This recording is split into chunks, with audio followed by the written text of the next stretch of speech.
From Meta's AI humor to Google's Office crunch, Nokia's sturdy phone, Nintendo's E3 switch up, Apple TV's ad venture, and Netflix's Vietnamese expansion, tune in now to your Monday tech news. While everyone's going crazy over Microsoft, Google, and OpenAI's language models, guess who's been quietly brewing their own? That's right, it's Facebook's parent company, Meta, and they're calling it Llama.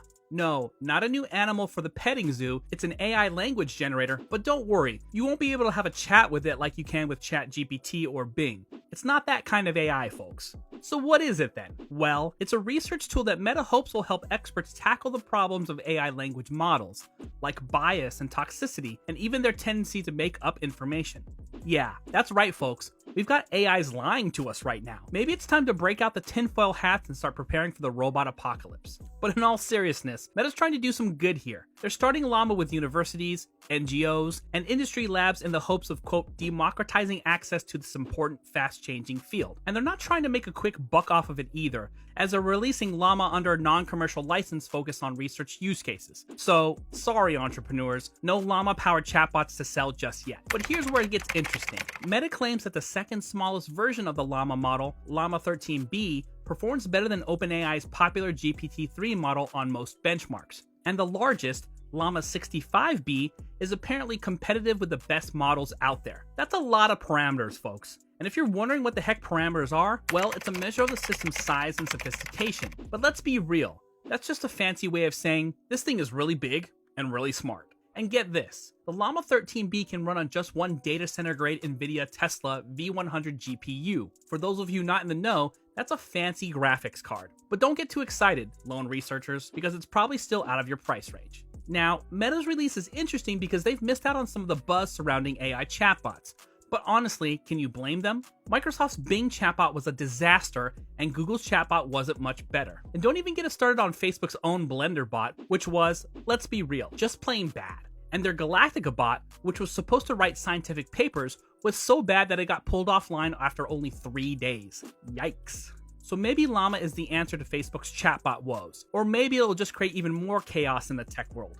Only time will tell. But for now, let's just sit back, relax, and watch the AIs do their thing. Who knows, maybe they'll even solve the age-old question of whether pineapple belongs on pizza. We've got some juicy news from the land of Google. The tech giant is making some major changes to its workplace policy, and it's not all sunshine and rainbows. Say goodbye to the days of slides and free food, my friends. According to a report by CNBC's Jennifer Elias, Google is implementing a desk-sharing policy for its cloud division. That's right, folks. Most Googlers will now have to share their desks with another employee. Talking about getting cozy with your coworkers. And for those of you who are thinking, hey, at least I have my own computer, think again. Employees with computer workstations will no longer have those workstations located directly under their desks. Instead, they'll have to look up its location in a database or put in a ticket for troubleshooting. But wait, there's more. If you don't stick to your assigned schedule, you might end up without a desk altogether. And we're not talking about some fancy shared workspace. No, you'll be relegated to an overflow drop-in space. Sounds cozy, doesn't it? Now, don't get us wrong, Google is doing this to cut costs and invest in its growth. But it's hard not to feel a little sad for the employees who used to enjoy all those fun perks. The good news is that Google still wants employees to come into the office twice a week under its own hybrid work policy, so you'll still have a chance to bond with your desk buddy and set the rules for how you'll share the space. But wait, there's more. Team leads are expected to set norms with their teams around sharing desks, ensuring that pairings of Googlers have conversations about how they will or will not decorate the space, store personal items, and tidiness expectations. It's like a game of roommate roulette, but with higher stakes. Will it lead to more efficient use of space or just more chaos? Maybe send some good vibes to the Googlers who have given up their personal space. They might need it. Nintendo fans,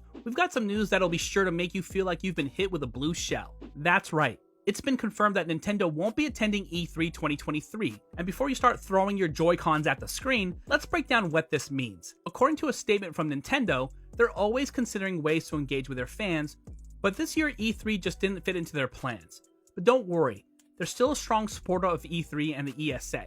Now, some speculate that Nintendo is skipping E3 to keep the focus on their upcoming $70 flagship title, Tears of the Kingdom. And honestly, after all the time and dollars we've invested into Zelda games, can we blame them? But fear not, gaming fans. If you're looking for new game reveals and announcements, you won't be left stranded on Rainbow Road. Jeff Keighley's Summer Game Fest is back, and Microsoft has confirmed they'll be doing a showcase in Los Angeles this summer. And if all else fails, we can always distract ourselves with some classic Mario Kart action. Am I right? So, while we won't be seeing Nintendo at E3 this year, we can still look forward to exciting gaming news and events in the coming months. HMD is trying to make phone repair as easy as pie with their new Nokia G22, and they're teaming up with iFixit to provide the necessary tools, parts, and guides. Finally, a smartphone that won't make you scream and shout when you crack the screen or need to replace the battery. But wait, there's more. HMD's head of product, Adam Ferguson, even demonstrated how easy it is to replace the G22's battery during a press briefing. It only took him 5 minutes and a guitar pick style piece of plastic, which is definitely an improvement compared to the 90 minutes it would take for many competing handsets. However, HMD still has some catching up to do with the Fairphone, which is currently on its 4th generation of sustainable, repairable phones. The Fairphone 4's battery can be removed entirely by hand, while the Nokia G22's battery requires tools. Maybe Nokia should consider hiring a team of professional handymen to assist their customers with repairs. All in all, the G22's specs are less impressive than its repairability, but hey, it's affordable at €179, so you get what you pay for. And if all else fails, just use the phone to hammer nails or prop open doors. It's built like a tank, with an ISP2 rating for dust and water resistance. Who needs a toolbox when you've got a Nokia G22?